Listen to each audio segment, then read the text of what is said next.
Nanawagan sa Archdiocese of Cebu ng investigasyon ng mga magulang ng isang sanggol na nahiwa ang daliri sa candle holder na ni-require umano para sa kanyang binyag. Tila binaliwala raw kasi sila ng simbahan. May report si Alan Domingo ng GMA Regional TV.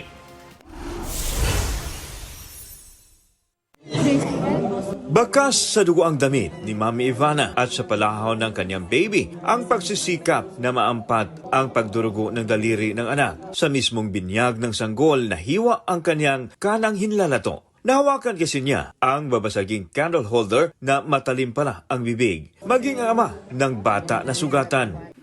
Gusto ko talaga magwala. Gusto ko talaga ihagis yung baso. Pinigil ko talaga yung sarili ko kasi ayoko masira yung day na yun kasi birthday din po yun ng baby ko.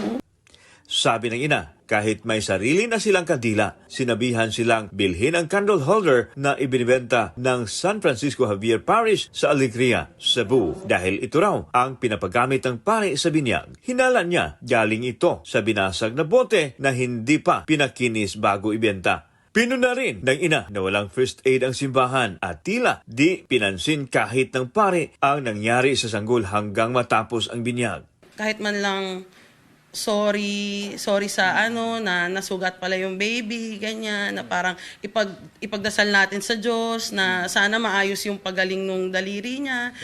Yung mga ganun, wala talaga, sir. Nanawagan ang ina sa Archdiocese of Cebu ng imbestigasyon. Pinuntahan ng GMA Regional TV ang simbahan para hingan ng pahayag ang pare. Noong una, sinabihan kaming kumakain ang kura paroko. Pero makalipas ang mahigit isang oras na paghihintay, sinabihan kaming nakatulog na siya. Mula sa GMA Regional TV, Alan Domingo, GMA News.